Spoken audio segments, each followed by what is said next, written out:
চরমোনাই বা ইসলামী আন্দোলন বাংলাদেশ তারা বাংলাদেশ জাতীয়তাবাদী দল বিএনপিকে সামান্যতম সহযোগিতা করছে না।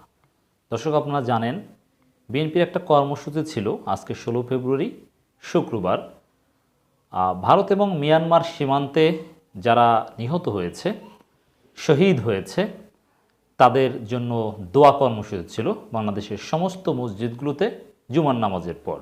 এটা বিএনপির যে 6 দিনের কর্মসূচি তার মধ্যে একটা গুরুত্বপূর্ণ কর্মসূচি ছিল। এটা নিঃসন্দেহে বিএনপির জন্য একটা ব্যতিক্রমী কর্মসূচি, যে মসজিদ ভিত্তিক কর্মসূচি, মসজিদে দোয়া অনুষ্ঠান।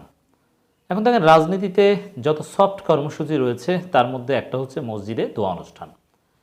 এই সময় আওয়ামী লীগের যে দৃষ্টিভঙ্গি, তাতে বিএনপি কোনো দোয়া অনুষ্ঠান করলে তাতে আওয়ামী লীগ সরকার বাধা দিবে কিংবা দোয়া অনুষ্ঠান পণ্ড করবে, বিষয়টা এরকম একেবারেই নয় বা কোথাও বাধা দেয়নি।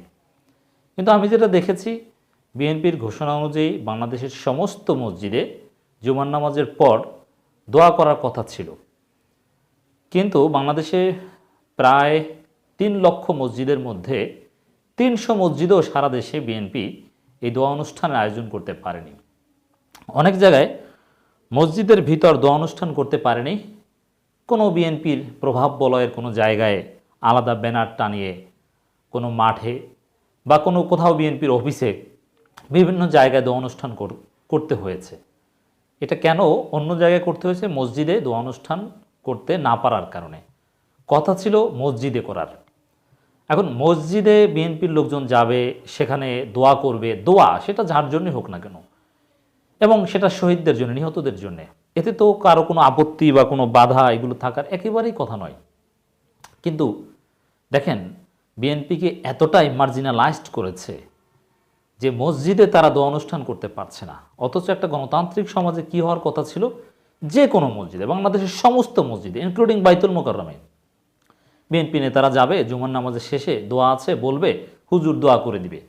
মানে এটাই কিন্তু হওয়ার কথা ছিল। অথবা আওয়ামী লীগেও যদি দোয়া কর্মসূচি থাকে, আসবে, হুজুর দোয়া করে দেবে। হুজুর তো আওয়ামী লীগ, বিএনপি, জামাত সবার, এবং দোয়া করাটা এটা একটা হুজুরের কাজের মধ্যে পড়ে। এটা ভেরি সিম্পল। হ্যাঁ, আহলে হাদিস বা এই টাইপের কিছু অতি শুদ্ধবাদীদের বা আলট্রা পিউরিটান থিওরিতে যারা বিশ্বাস করে, তারা হয়তো বা বেদাত মনে করে এগুলো করবে না। কিন্তু যারা দোয়া অনুষ্ঠান বা কেউ গেলে দোয়া করে দেয় এবং এর বিনিময়ে হুজুরকে কিছু হাদিয়াও দেওয়ার একটা ব্যবস্থা হয়তো বা থাকা উচিত। যেমন বিএনপির প্রোগ্রাম, দোয়া করবে, বিএনপির নেতারা থাকবে, হুজুরকে কিছু হাদিয়া দিবে, হুজুরের উপর কোনো প্রেশার করবে না, কিছু না। হওয়ার কথা ছিল কিন্তু এরকম। কিন্তু আমরা কি দেখতে পাচ্ছি, বিএনপির লোকজন মসজিদে আসবে, তাদের আলাদা কর্মসূচি হিসেবে হুজুর দোয়া করবে, হুজুর ভয়ও করবে না যে হুজুরের চাকরি চলে যাবে, আওয়ামী লীগের লোকজন আবার তাকে মারে না, কি করে, ইত্যাদি ইত্যাদি। মানে এরকম একটা অসহিষ্ণু সমাজে আমরা বাস করি, যেটা আমাদের জন্য একটা লজ্জাজনক।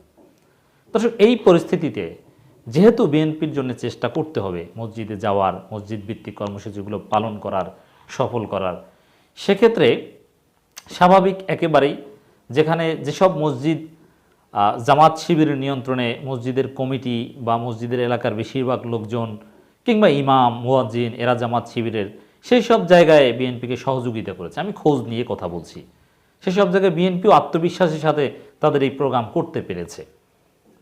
জামাত শিবির ইমাম হলেই যে করতে পারছে তা না, একটা প্রভাব বলয় লাগে। মানে জামাত শিবিরের সাংগঠনিক সক্ষমতা যেখানে আছে, যে না তাদের প্রভাব বলয়, আওয়ামী লীগ কিছু বলবে না, বলতে পারবে না, সেখানে ইজিলি বিএনপি অ্যাক্সেস পেয়েছে। কিন্তু বিএনপির মিত্র দাবিদার, সরকারের বিরুদ্ধে আন্দোলন এবং বিরোধী দল দাবিদার, এবং বিএনপির ডাকে বিভিন্ন জায়গায় আসে না, তবে বিএনপিকে বিভিন্ন জায়গায় ডাকে চরমোনাই বা ইসলামী আন্দোলন। বাংলাদেশে এই মুহূর্তে কোনো একক দল হিসেবে সবচেয়ে বেশি মসজিদের নিয়ন্ত্রণ রয়েছে চরমোনাইয়ের। একসময় জামাত শিবিরের অনেক মসজিদ নিয়ন্ত্রণ ছিল, কিন্তু সেটা হাতছাড়া হয়ে গিয়েছে। দেখবেন যে কোনো দল করে, আবার মসজিদের সরাসরি ইমাম বা খতিব, এই সংখ্যাটা সবচেয়ে বেশি হচ্ছে চরমোনাইয়ের, কোনো সন্দেহ নাই। এখন যেহেতু চরমোনাইয়ের ইমাম বা একেবারে কমিটিতে রয়েছে, বা চরমোনাই নিয়ন্ত্রিত মসজিদ, যেখানে তারা যা ইচ্ছা তা করতে পারবে, সরকারি দল কিছু বলবে না, কোনো প্রেশার ক্রিয়েট করবে না, বিএনপিকে চাইলে এ ধরনের কর্মসূচি পালন করতে সহযোগিতা করতে পারে, কিন্তু বিএনপিকে সহযোগিতা করছে না, সামান্যতম সহযোগিতা করে না। এবং আমি কয়েক জায়গায় খোঁজ নিয়েছি, বিএনপির বিভিন্ন ইউনিটের নেতাদের আমি বলেছি যে আপনারা হুজুরের সাথে আলাপ করবেন, যদি কোথাও একটু নেতিবাচক সিচুয়েশন মনে করেন, বিশেষ করে আহ, চরমোনাই যারা বিরোধী দল দাবি করে সেই সব মসজিদে তো আপনারা খুব ইজিলি করতে পারেন, যেহেতু সবাই বিরোধী দল। কিন্তু অনেকেই বলছে যে না, রাজি হয় না বা সুযোগ পায়নি, বা এটা অনেকে এড়িয়ে যাওয়ার চেষ্টা করছে যে না, এতে সমস্যা হবে। মানে এই সব কারণে চরমোনাইয়ের লোকজনও কোথাও তাদের কাছ থেকে কোনো সহযোগিতা পায়নি বলে অনেকে আমাদেরকে জানিয়েছে। এটা খুবই দুঃখজনক। এর মানে চরমোনাইয়ের ইমাম বা মোতাওয়াল্লি বা এদের দৃষ্টিভঙ্গি হচ্ছে বিএনপির কর্মসূচি হিসাবে আলাদা কোনো দোয়া অনুষ্ঠান মসজিদে করতে দিলে তাহলে এটা সরকারি দলের পুনঃজোরে পড়তে পারে, সমস্যা করতে পারে। এর মানে সরকারকে ভয় করে সব জায়গায় চরমোনাইকে চলতে হয়। অথচ এই চরম জুলুম নির্যাতনের শিকার হয়েও জামাত শিবিরের লোকজন যেখানেই সুযোগ পায় সেখানেই এটা করতে দেয়। তার চাইতে বিএনপির লোকজন অনেকে যেটা জানিয়েছে যে সুন্নি যারা মিলাদ কেয়াম করে বা এদের কাছ থেকে বিএনপি বেশি রেসপন্স পেয়েছে। কারণ সুন্নি বা এরাও আওয়ামী লীগ করে, কিন্তু সুন্নি হুজুরদের একটা বৈশিষ্ট্য হচ্ছে যে তাদেরকে তো কিছুটা হাদিয়া টাদিয়া দিলে, জেলাপি টেলাপি দিলে এরা মিলাদ পরিয়ে দেয়। এই কারণে হয়তো বা বেশিরভাগ সুন্নি নিয়ন্ত্রিত মসজিদগুলোতে বিএনপি অ্যাক্সেস পেয়েছে। যদিও সুন্নি মানেই বেসিক্যালি আওয়ামী লীগ, খুব কম সুন্নি আছে যারা বিএনপি করে, একসময় ছিল কিন্তু এখন নেই। তারপরে এই মিলাদ করতে রাজি বা এইসব কারণে সুন্নিরা এইসব বিষয়টাকে সহজভাবে নেয় অথবা জটিলভাবে নেয় না। কিন্তু দুঃখজনক যে চরমোনাই কোনো সহযোগিতা বিএনপিকে করলো না। দর্শক, অনেক জায়গায় যেমন বাংলাদেশের অভ্যন্তরে ভারত ও মিয়ানমারের সীমান্ত সংলগ্ন শহীদদের স্মরণে জামালপুর জেলা বিএনপি দোয়া মাহফিল করেছে কোনো একটা বাড়ির উঠানে। এর মানে মসজিদের ভিতরে করতে ব্যর্থ হয়ে বাড়ির উঠানে করতে হয়েছে। বিএনপিকে মসজিদে ঢুকতে হবে, মসজিদমুখী হতে হবে, এই চেষ্টা চালিয়ে যেতে হবে। রংপুর জেলা বিএনপি মসজিদের ভিতর করতে পেরেছে জামাত শিবিরের সহযোগিতায়। এছাড়া নারায়ণগঞ্জ জেলা বিএনপিও মসজিদের ভিতর করতে পেরেছে। বগুড়া শেরপুর পৌর বিএনপি করতে পেরেছে সুন্নি ধারার মসজিদ।